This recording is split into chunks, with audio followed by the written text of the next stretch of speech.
Ano mga buddy? Kamusta na kayo? Mabuti naman. Magandang araw sa'yo, Teniente. Ganon din sa'yo, Commander. Mabuti naman at nakarating kayo sa lugar na ito na maluwalhati. Commander, nais ko ipaalam sa'yo na makabubuti siguro magkaisa tayo tungo sa kapayapaan.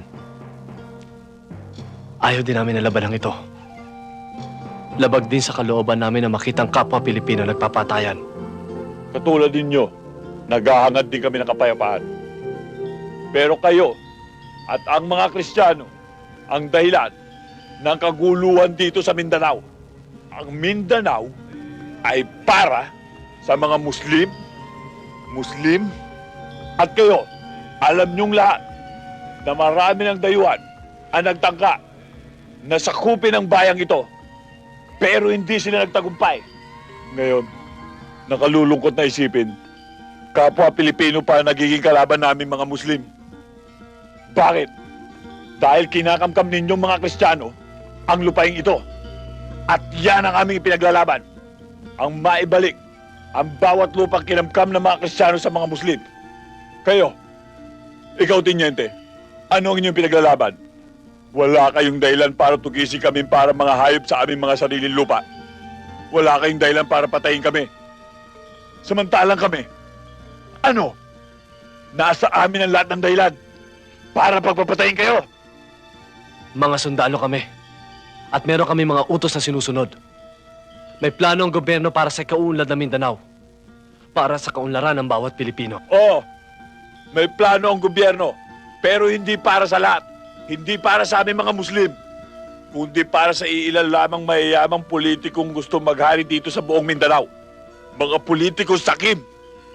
Tingnan mo, Teniente, kung sino nagmamayari ng malalaking lupain dito. Malalaking rancho dito. Mga umaabuso ng punong kahoy. Hindi ba kayo mga Kristiyano?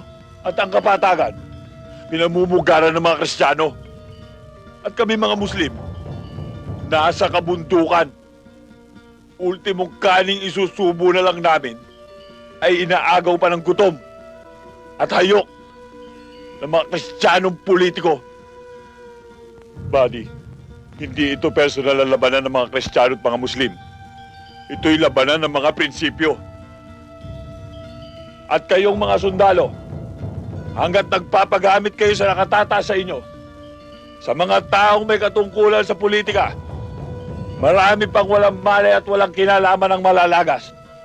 Teniente, kaya kami bumaba at nakilahok sa usapang pangkapayapang ito ay upang maparating namin sa gobyerno kung anong dahilan kung bakit kami nakikipagdigmaan sa inyo.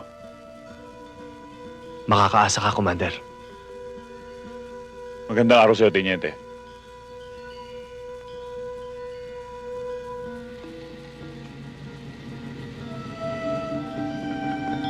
Buddy, tandaan mo, manos na tayo.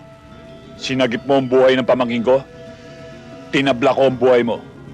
Pero sa susunod, kung magkakaroon man uli ng digmaan at magkrus ang ating landas,